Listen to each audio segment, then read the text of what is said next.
Когда российская власть бросала шамана Александра Габышева в психиатрическую больницу, она сама не понимала, что своими собственными руками она пишет одну из самых сильных и трагических политических историй последних лет.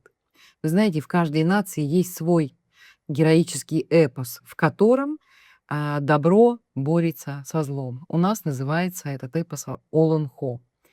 Вот. Ну так вот, российская власть своими действиями как раз-таки начала писать наш якутский политический эпос героический, современный, да, современный, в котором как раз-таки добро представлено Александром Габышевым, шаманом, а зло представлено Владимиром Путиным и путинским режимом. Власть очень испугалась шамана Габышева, бросив против него огромное количество сил.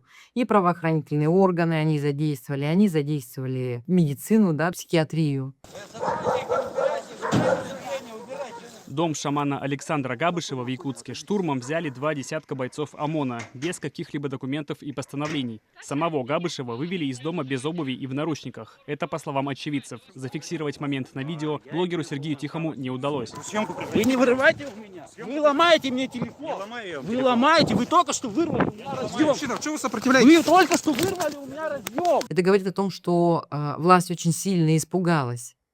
Шаман Габышев своими действиями показал людям, что вообще-то с несправедливостью можно бороться. Людям, которые на тот момент забыли, да, что такое жить без ощущения этого страха. Во-вторых, он показал людям, что власть не обладает этой вот мифической, сакральной какой-то неприкосновенностью. Да? Он как раз-таки и выступил как вот сказочный герой, да, какой-то против вот этой мифической сакральной власти, да, неприкосновенной власти. Он как раз-таки и выступил. Вообще авторитарная власть очень боится и людей, вооруженных автоматами, и людей, вооруженных идеей, вот таких моральных авторитетов, как Александр Габышев. В отличие от Пригожина, тут кто-то сравнивает, говорят, что это было еще до Пригожина, параллели какие-то проводят, да, но в отличие от Пригожина, у Александра Габышева было огромное желание бороться со злом. У Александра Габышева была чистая вера в то, что он это сможет сделать. И у Александра Габышева был бубен, да, вот как какое-то вот мифическое такое оружие борьбы со злом. Народ его очень поддерживал,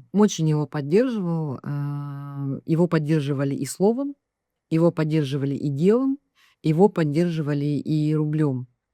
Практически вся страна знала о нем, практически вся страна аплодировала ему. О нем писали зарубежные СМИ. Очень многие не писали, да, вывели его на первые полосы своих газет. Это очень сильная история. Это очень сильная история. Он пошел не за телевизионной славой.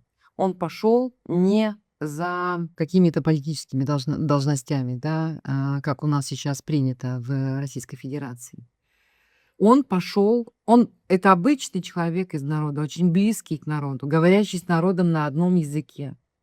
Он пошел за идеей за своим желанием, за своей мечтой изгнать зло. И именно эта простота оказалась для власти страшнее, чем многие политические программы.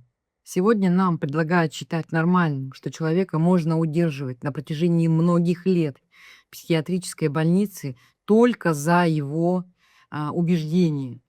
Сегодня нам предлагают согласиться с формулировками «склонен к уединению».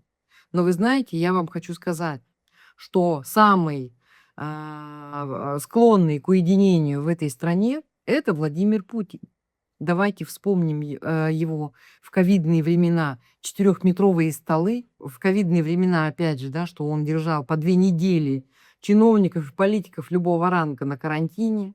Давайте вспомним, что при любой опасности, при любой маломальской значимой катастрофе он прячется в бункер и не вылезает оттуда неделями, а людям показывают консервы.